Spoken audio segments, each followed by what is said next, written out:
Are you struggling with selling on Amazon? Perhaps you're trying to get your account or your first product listing set up, or maybe create your first shipping plan. Maybe you need some help completing tasks on Amazon Seller Central, showing how to use some of the features, or perhaps talk through what features are actually available. It could be that your product is listing, but it isn't selling as well as you'd like, and together you'd like us to review your account and come up with a plan of action. Whatever the problem, if it relates to selling on Amazon, I can help. Book a power hour with me and I'll help you get unstuck. You can do this via the link in the show notes or by going to vickyweinberg.com/Amazon-training. I would absolutely love to help you get selling on Amazon. Welcome to the Bring Your Product Idea to Life podcast. This is the podcast for you if you're getting started selling products or if you'd like to create your own product to sell. I'm Vicky Weinberg, a product creation coach and Amazon expert. Every week, I share friendly, practical advice as well as inspirational stories from small businesses. Let's get started.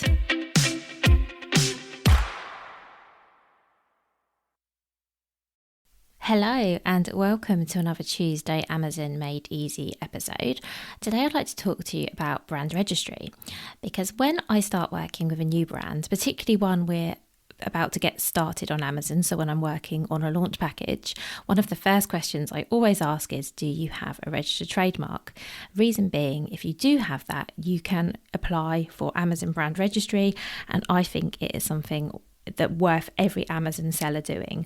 So in this episode, I'm going to talk to you about what Amazon brand registry is, how you register, and why I think it's definitely worth considering. So let's start with what brand registry is. So Amazon brand registry does a couple of things. It helps you protect your intellectual property on Amazon. It helps you manage your listings. It helps you grow your business by giving you access to lots of other tools. And it's all for free. So I think that's the bit that often surprises people. It doesn't cost you anything to have brand registry. So I think that's worth knowing at the outset. So in terms of how to register for it, first of all, you need to be eligible. And to be eligible for brand registry, you must either have an active registered trademark in the country which you wish to enrol, or you need to have a pending trademark. And the pending trademark can be either filed via the Amazon IP Accelerator or via different trademark offices. So there are country-specific requirements, but in the UK, having a pending trademark is enough to apply for brand registry. And the trademark that you have for your brand needs to be either a word mark or a design mark. So I'm not an expert in this, but to the best of my knowledge, a word mark is like a text-based mark, or a design mark is an image-based mark, but it does have words, letters, or numbers in it. So that is all you need to apply. If you don't yet have a registered or pending trademark for your brand, but you are looking to start selling on Amazon, I actually would suggest perhaps considering registering, partly so that you can use brand registry, and also partly to prevent problems coming up in future.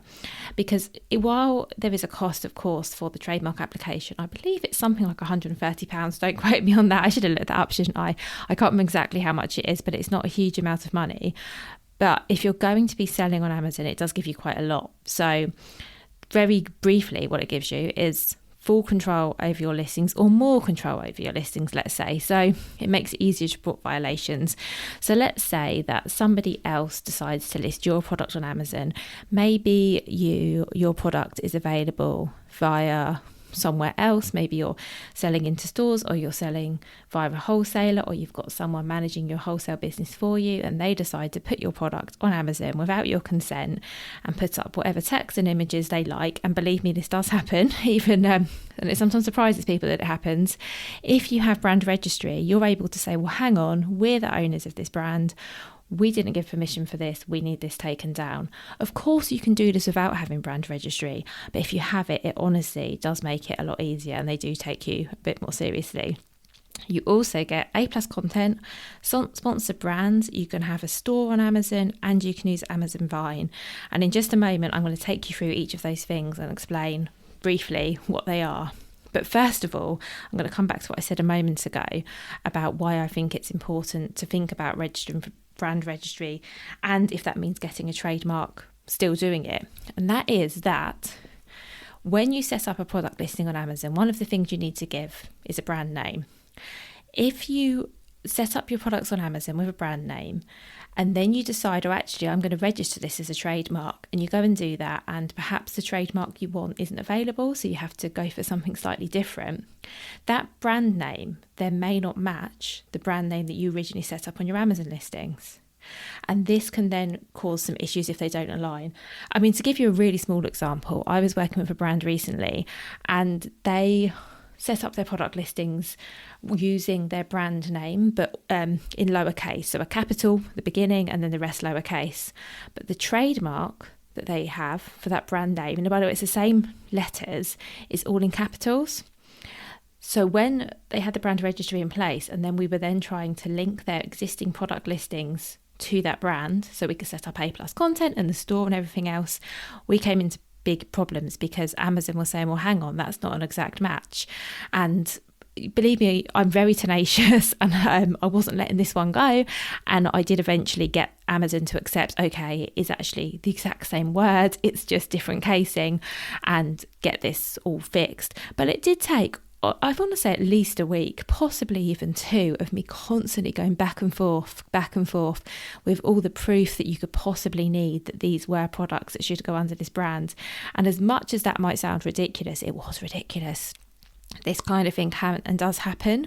So I would say if you are looking to start on Amazon now and you don't have a registered trademark, and you think you might have a registered trademark and maybe you just don't want to pay for that right now, think about what that registered trademark will be. Maybe look and see whether it's going to be available, and make sure that's the name you use on your Amazon product listings. But if at all possible, have the registered or pending trademark when you get set up, so you know for sure they're going to match. Because if they don't, what you're then left with, so say you've been selling on Amazon for 2 years, and then you decide, okay, I'm going to register a trademark and go for brand registry. If the brand name you've been using on your listings doesn't align with the one that you then set up in brand registry, you then have to set all your product listings up again from scratch. This means you need new barcodes, because you can't reuse a barcode on Amazon. This means that any product reviews that you've had are gone. This means that any sales history is gone. You're effectively starting from scratch, and that is not a good place to be.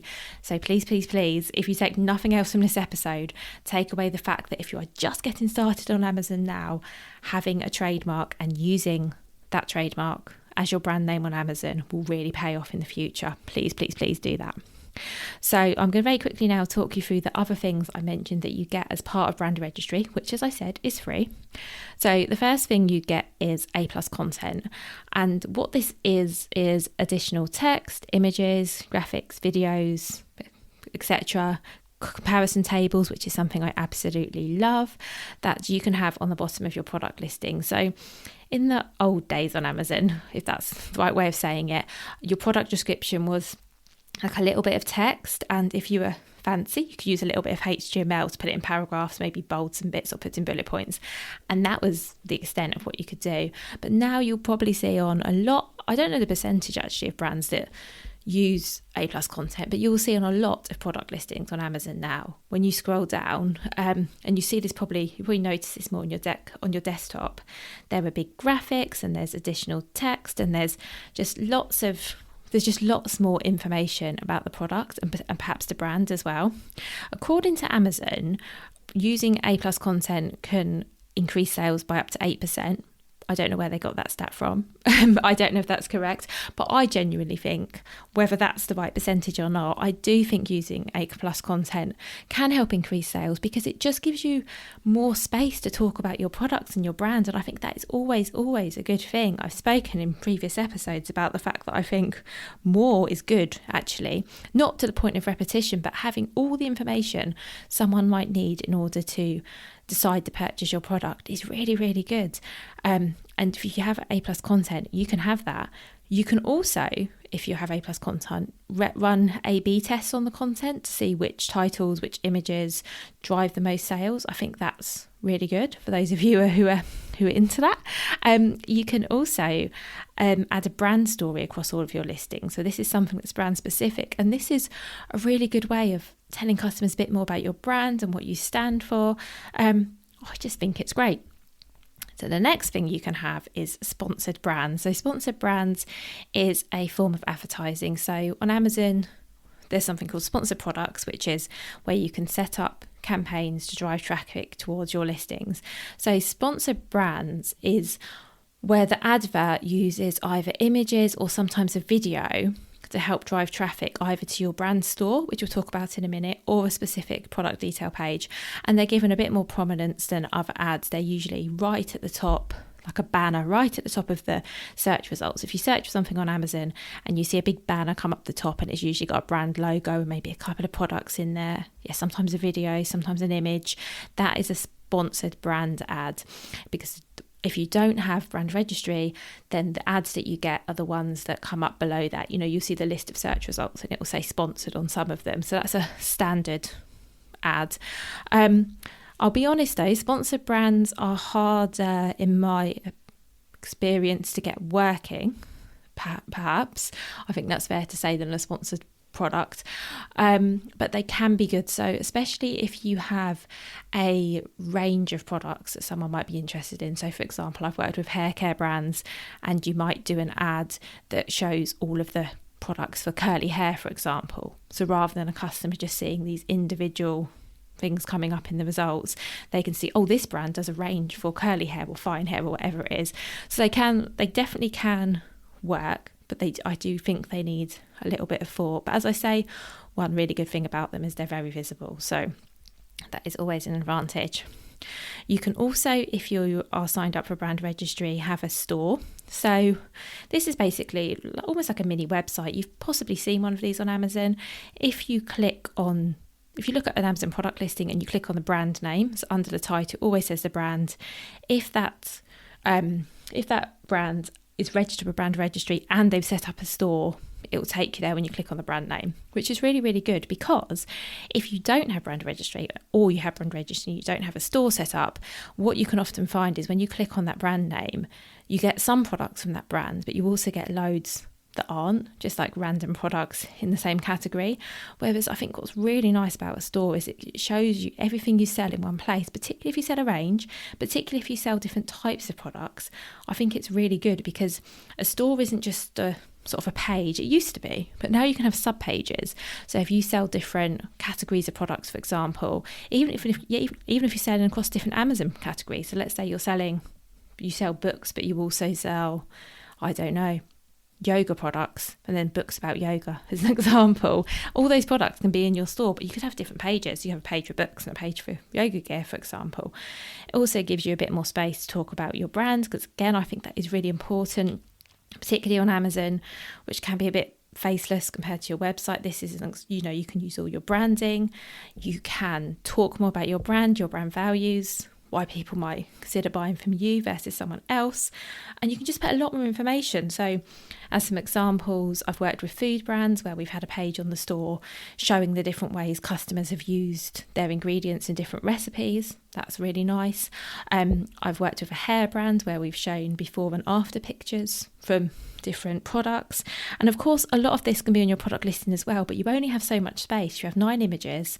And even if you're using Brand Registry, A+ content, there's still, a limited amount of space that you have. But on the store, this is a good place for you to put everything that would be useful to a customer that you want to get across, but you don't have room for on your product listing. So I think it's great. And also everything that I've spoken about. So for example, you're showing before and after of hair, it all links through to product pages as well. So you can add links all over your store to the various product pages so people can buy your products directly from the store.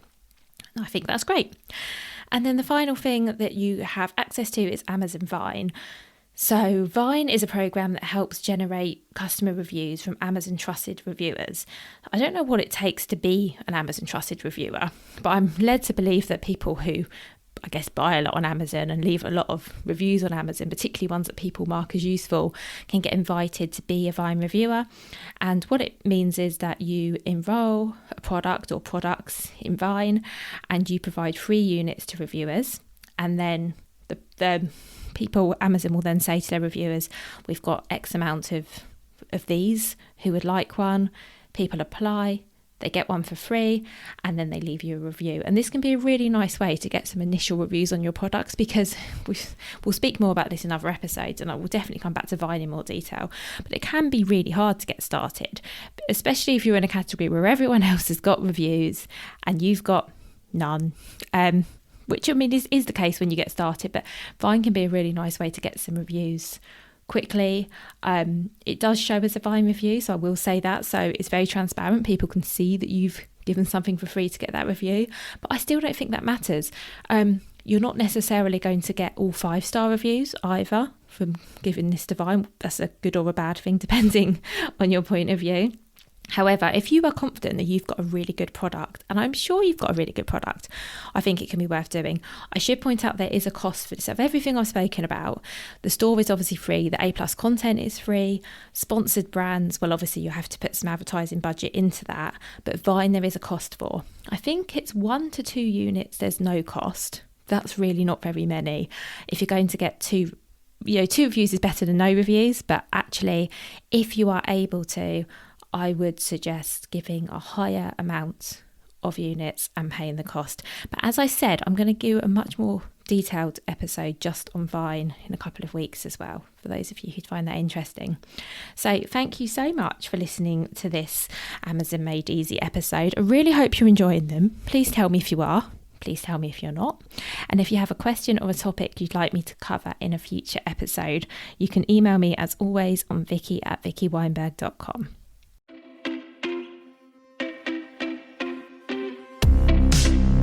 Thank you so much for listening right to the end of this episode. Do remember that you can get the full back catalogue and lots of free resources on my website, vickyweinberg.com. Please do remember to rate and review this episode if you've enjoyed it, and also share it with a friend who you think might find it useful. Thank you again, and see you next week.